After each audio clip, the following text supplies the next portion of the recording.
The Nerdgasm Talk podcast is brought to you by Spaces Philly. If you love podcasts, go to spacesphilly.com where you can check out Lulu and Pop, Both Sides, Turntables, Jump Thought Super Tongue, and the Nerd Coalition's very own No Gimmicks Needed. Visit spacesphilly.com today. And now, feel the Nerdgasm.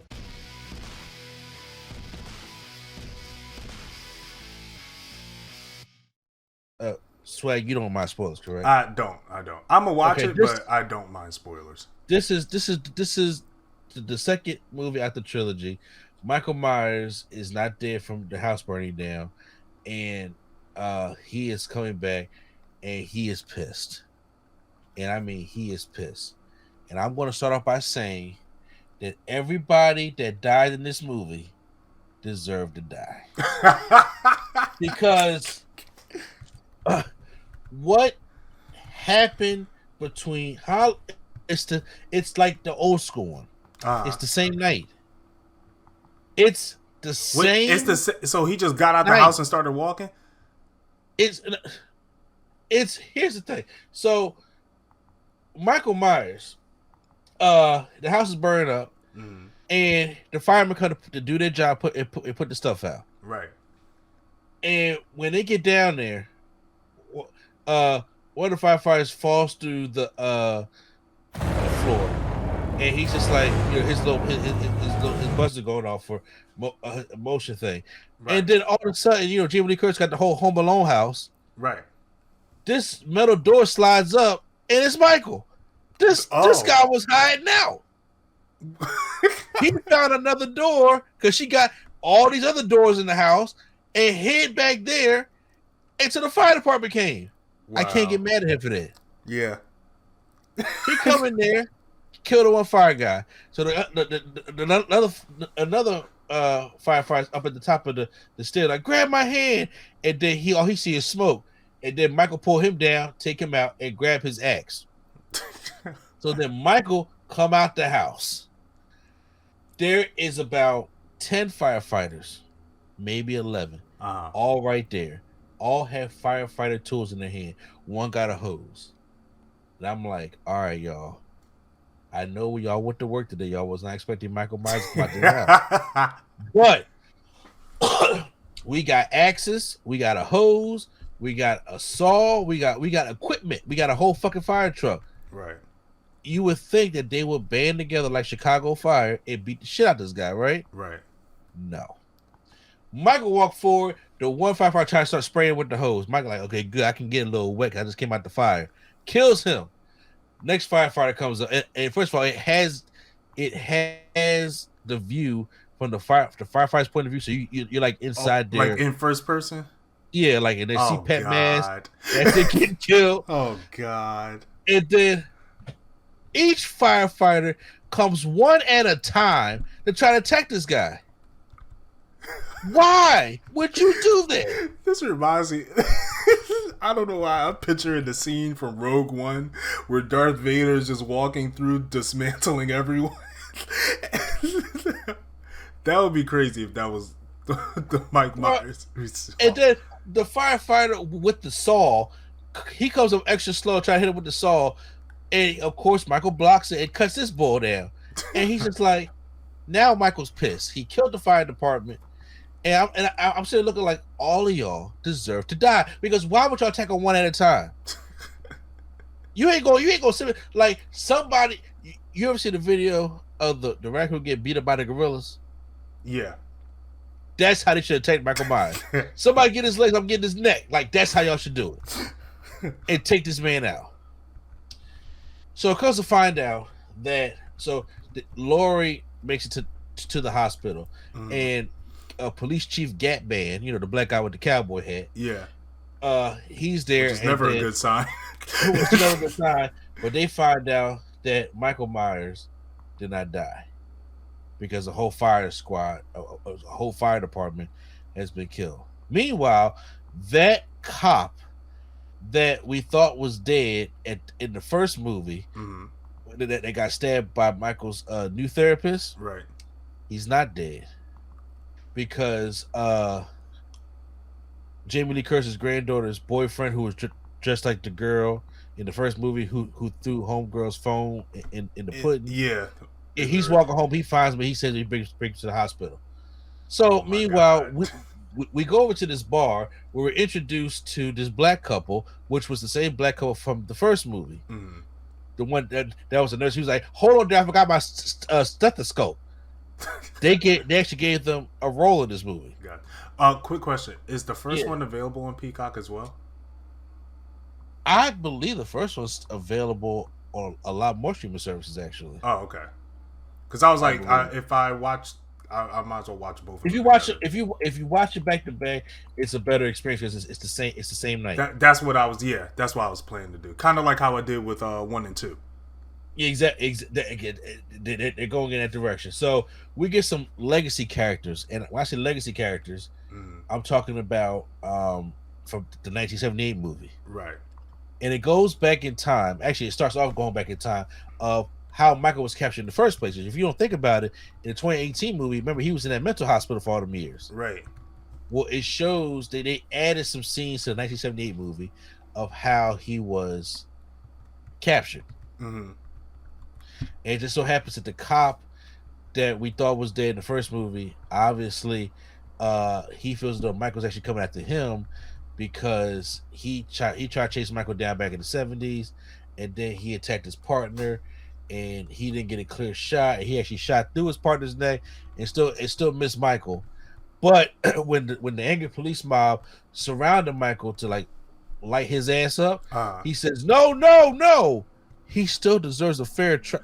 What? Like that shit right there is the problem. So they beat him down and arrest him, and they take him to the mental institution.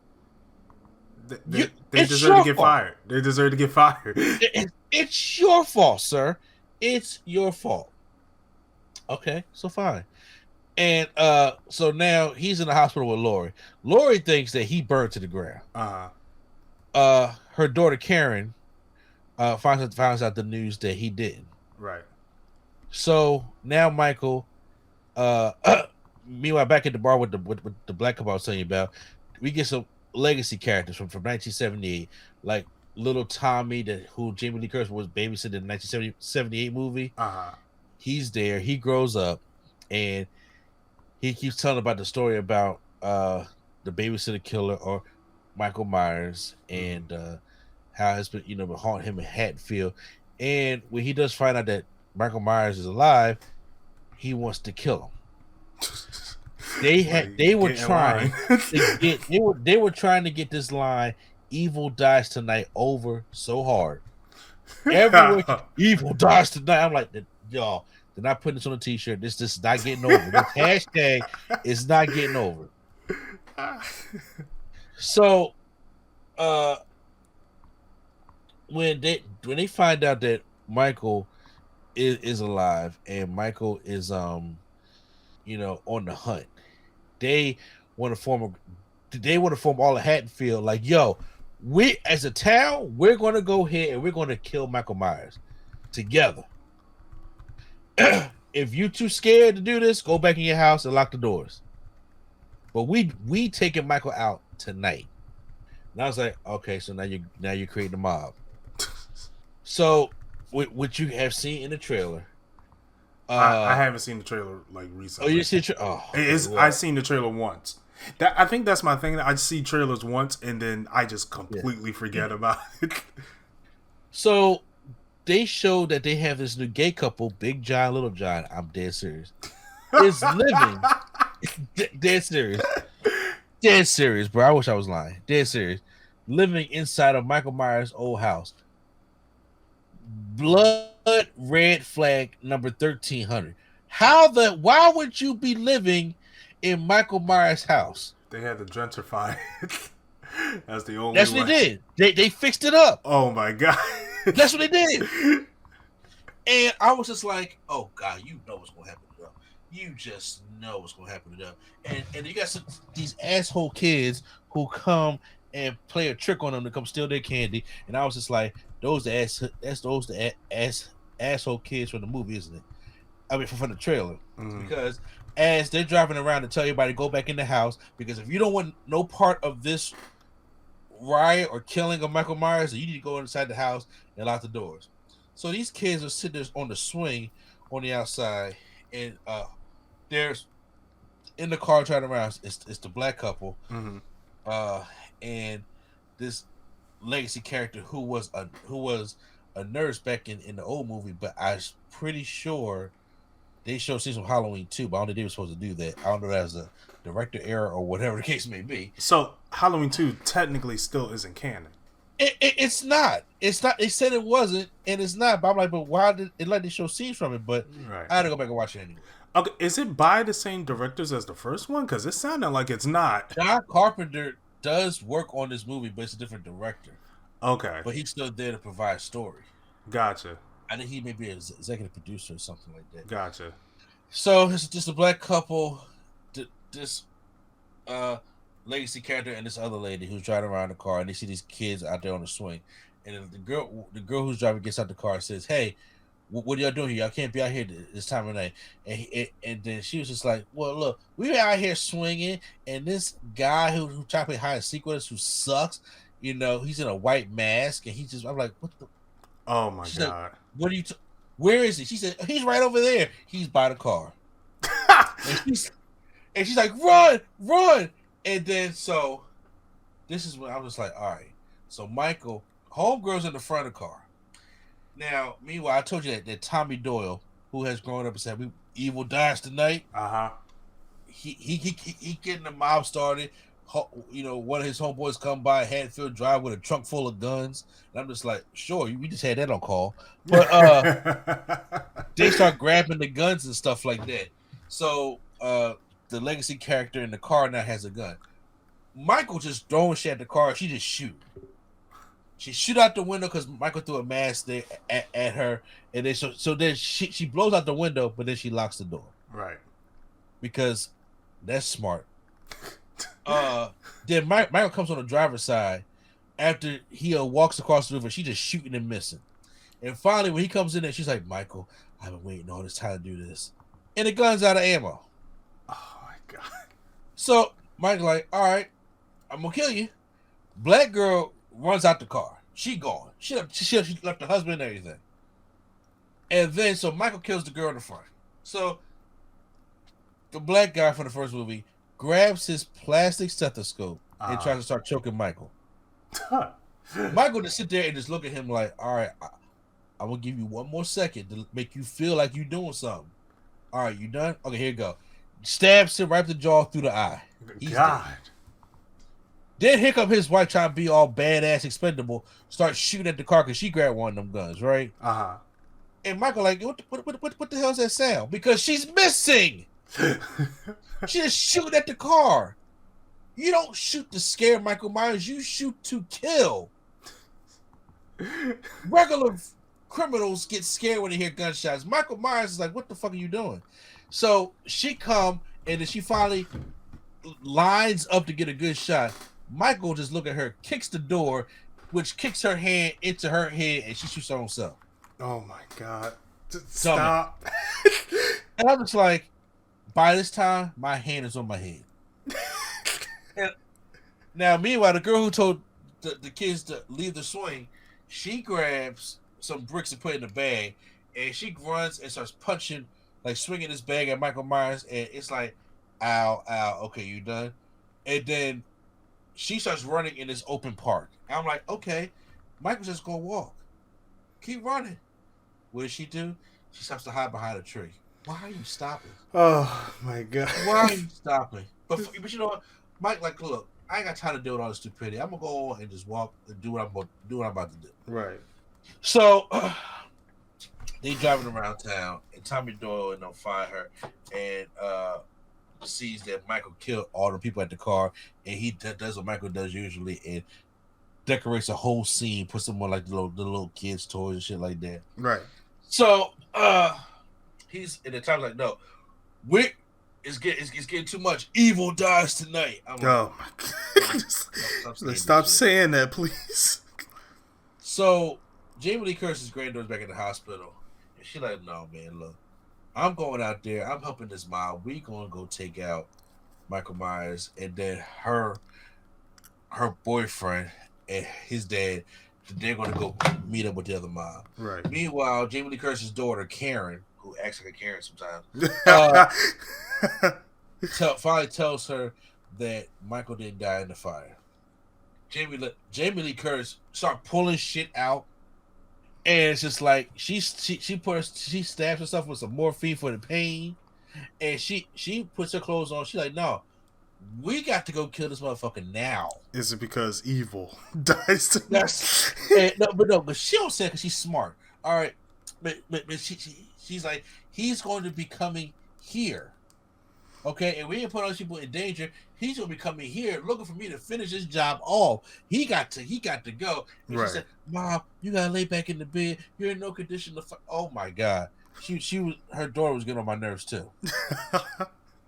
So, one thing I did not mention was that when we first got introduced to Tommy Doe at the bar, along with the black couple, the black couple was going into their car. They see somebody sit up in the behind of it, and homegirl ran there screaming like, "Michael Myers is in our car!" And Tommy Doe goes in there and starts swinging at it, but then the car drives off and crashes. But there was this escaped mental patient that escaped from the bus in the first one, right? That was in that car. So now he's running because he's scared and he needs help. And then he runs to the hospital, but everybody thinks that that's Michael Myers. How? Michael Myers is 6'5", slender, kind of muscular, and then he don't run from nobody. To be fair, this guy do you think is like 5'6", fat, and slumped over. To be fair, does everyone know what Mike Myers look like? No, but the legacy character should. Okay, that's fair. So they start chasing this guy through the hospital. Evil dies tonight. And then when Jamie Lee Curtis's daughter realizes that, he's like, "That's not Michael." She says, "I know you're scared. I'm gonna help you get out of here." So she tried to help him escape the hospital. And I'm sitting there thinking, like, what point is this serving? Right. Other than to show how mindless we are when we riot. So they go up to the top floor of the hospital, and she has them blocked in like a hallway. It has both doors locked, and these rioters are trying to crash through the door, breaking shit to go into the door. And and then they have a slow motion scene. She's like, "It's not him." And Tommy Doe was like, "What you mean it's not him?" She said, that's not Michael Myers. But the mental patient is getting scared. He takes the fire extinguisher, breaks the window, and jumps out the window, killing himself. I don't know why they had to show that, but yeah. And I mean, like, they show the after effects and everything. I'm like, damn. Like, okay, y'all just want to be bloody for the sake of being bloody. Okay, like y'all was bored. Y'all had extra money. Y'all had to. And then she goes to Tommy. She said, "That wasn't him, Tommy." And he says, "He been wearing a mask all these years. How am I supposed to know?" I'm like, because he's 6'5", tall as you know what Michael. First of all, Michael ain't running from nobody. Michael's not running from nobody. And in the midst of this riot and panic, Jamie Lee Curtis gets injured again, so she has to go back to the hospital. Oh my God! We don't get that much Jamie Lee Curtis in this movie. Wow, really? We don't. This is obviously the bridge movie. Okay. This movie is obviously the bridge to get to the third one, because the third one is when it's really going to matter. So Michael. So we're back at Michael's house with the gay couple, Big John, Little John. Then also they keep hearing these knocks on the door. They think it's trick or treaters. So Lil John goes to the back and opens the back door. At me and my wife are sitting there as we're watching. We're like, close the door.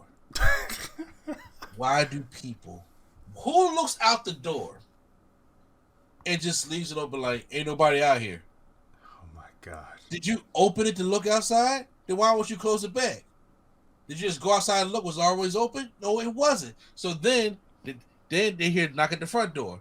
So then Big John opens the front door. Ain't nobody out there.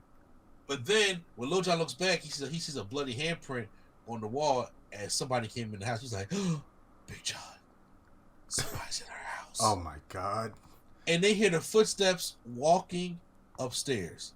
Now, listen out there, everybody listening outside. How would you do these things? A, since you have both fucking doors open, would you leave? B, since you have both fucking doors open, you know Michael Myers is upstairs in the house, would you leave? Or C, would you decide to now close your doors and lock them to go fight Michael Myers? Guess which one they picked.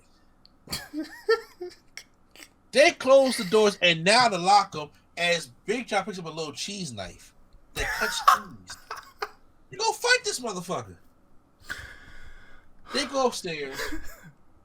Big John gets killed like he's supposed to. His eyes pop out his head. Michael Myers just like gouges his eyes out, snaps his neck. Little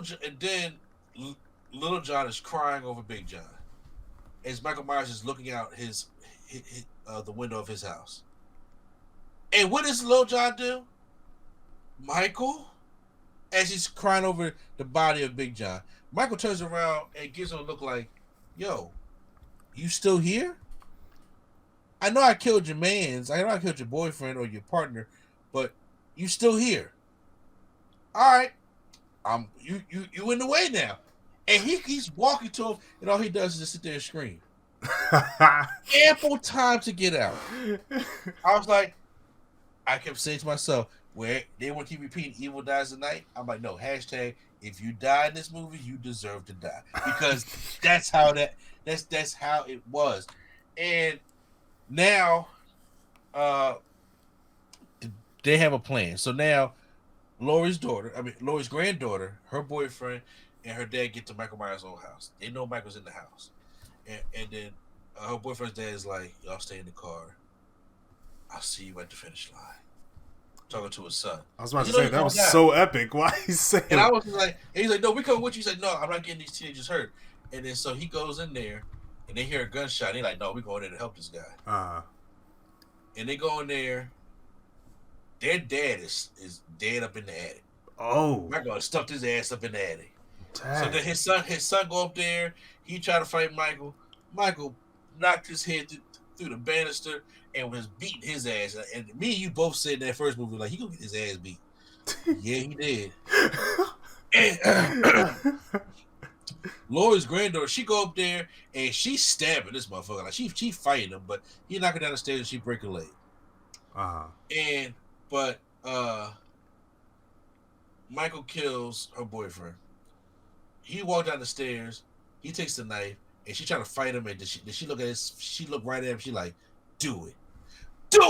Like she pissed shot. Just do it. Right. And then her mom comes and attacks Michael and rips his mask off. Did they show Michael, the face? They showed the back and the side, but they still showed the front from like a distance. They never showed the full face. I was about to say, yeah. So, but you don't get the full face, and then so she comes out. You need your mask, and like Michael's kind of like powerless without his mask now. Right. So she bring him to the middle of the street, and then when Michael's in the middle of the street, then all these headlights come on. Mm-hmm. And it's like the Warriors are coming out. Everybody coming out with bats, chains, knives, rakes, and shit like that. That is so corny. But then, what does she do? Karen leaves the mask in the middle of the street.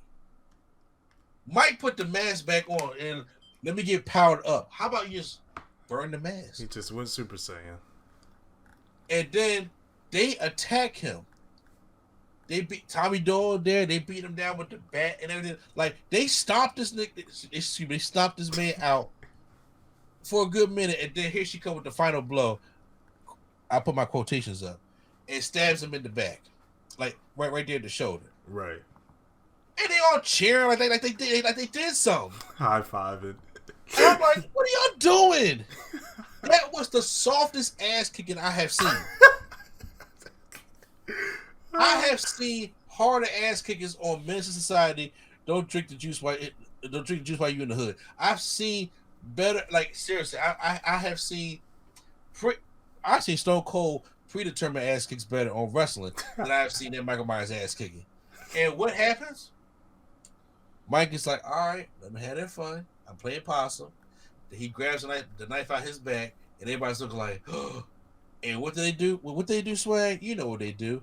They attack one at a time. Oh my god. And then Michael is killing them all. And then Jamie Lee Curtis is having a monologue while she's at the hospital, like, you know, he needs to die. It may not be tonight. It may not be tomorrow. It may not even be the next year, but he has to die. And we're going to have to make sure that he is going to die. And me, Tommy Doyle, he tried going in with that baseball bat. What the fuck they going to do? He dies. Wow. And Michael Myers kills Jamie Lee Curtis's daughter, not her granddaughter. Oh, okay. At first I thought you said Jamie Lee Curtis. I was like, oh. And that's how Halloween Kills ends. So she's still in the hospital. The granddaughter got away, but the mama's dead, and like half the town, I guess, now is dead. So Jamie Lee gonna come back pissed. Yeah, and it's just like, all right. So it's clear they set up the final showdown for the third one. And it's like, okay, y'all, I know Jamie Lee Curtis is going to die with him. She's not having a happy ending. Yeah. The girl's going through too much stuff. PTSD. She knows she has to die with him. Right. And I think it's going to be the final showdown at his, because this happened right in front of his house. I think it's going to be the final showdown at his house, and they're going to burn the house down with both of them in there. Yep. She got to make sure this time. Yeah, and they got to sit there and they got to burn together. And that's how Halloween has to end. But I was just like, y'all substituted plot for gore kills.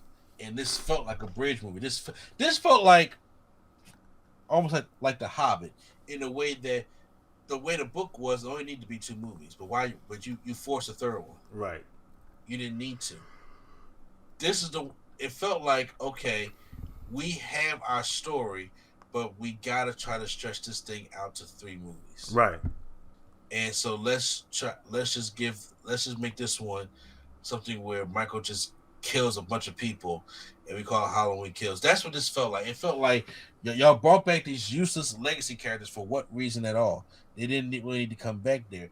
There was really no plot to it. There was no purpose to anything that was happening in the movie. There's not that much Jamie Lee Curtis in the movie. There's not that much of the Laurie of the Strode women in the movie. You know, it was trying to talk about mob mentality, but there was just nothing concrete going on other than Michael Myers killing people.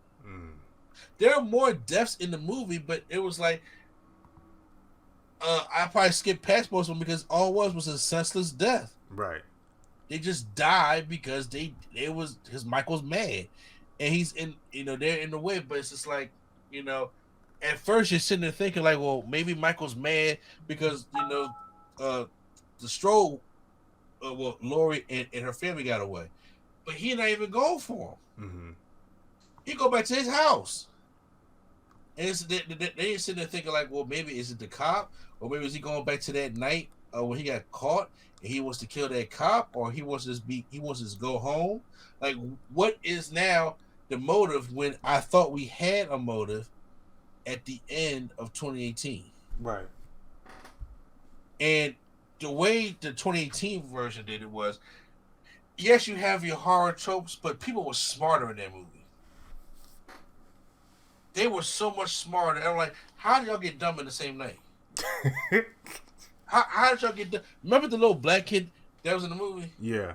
Smartest shit ever. You know what I'm saying? He left. He wasn't dealing with that. He we didn't have none of those characters in this movie. They were all dumb. And it's like, and I know people are going to make the argument, well, if you have smart characters in a horror movie, you don't have much of a horror movie. I'm like, but that's not true. You just got to have good writing. I mean, you can have definitely good writing, and I felt as though this was a very weak point in the Halloween series, and I understand people want to keep making money, but I'm holding out faith for the third one. That the third one is the real shebang bang. That it's like now we get our well written story that comes out because they already recorded it. Yeah, I remember. Yeah, I remember they say because it was supposed to come out this year. Exactly. The Halloween is supposed to come out this year, and then Halloween Kills supposed to come out last year. But now, so that's on Peacock, and so next year it'll still made decent. I think it made $50 million this weekend. Oh, that's good. Yeah, for a Halloween horror movie, so it's going to be fine. But however, if you're into the gore and the killing, it's like that for a horror movie, then this is your kind of movie. If you were into how Halloween had a decent plot to it, and it's like, okay, it's kind of the return of the king and return of the old horror movies like that, you're going to be disappointed with this one. Right. Greatly disappointed by, what it was, because there was just some things in here and I was just like, this is just, I would have not done it this way. And honestly, I don't think you need this movie other than to show off how pissed Michael, because I'm like, why even like any of the characters? Because they're going to die. Right. The whole Tommy Doyle thing, I was like, you could have really did something like with the legacy characters that you had. You really, really could have did something with that, but they choose to waste it on this. There is no legacy character left because they're all dead. That's disappointing. Other than Lori, and I'm sitting there thinking like, okay, the way it ended, she's still in the hospital. Her granddaughter's leg is broke. Michael just killed all the people in front of his house. So, what's next? They just sit in his house, and she's like, we gotta go back to his house and we have a whole 90-minute movie of them fighting in the house? No. Or is he gonna finally come to the hospital? And it's just like, what the hell are y'all going to do? Mm. So I gotta wait to see. But yeah, I didn't want to give it a catch at a barbershop, but you're forced to at this point. Yeah, but I feel like I'm forced to give it a catch at a barbershop. Be honest with really, yourself. I know I was trying to push for that hashtag give it a chance because it's Halloween, but I'm just like, I'm glad it came out on Peacock because I would have not enjoyed paying to see that. And this is from a Halloween fan. So, Catch at a Barbershop is why I rated it. I'm sorry to hear about that. It was a definitely step down from the 2018 version. That's disappointing because 2018 was great. It was, and that's what I'm saying. I hope the third one is like what 2018 was, because this felt like a whole bridge movie. This felt like the movie that was just here to get us to point A to point B. Right.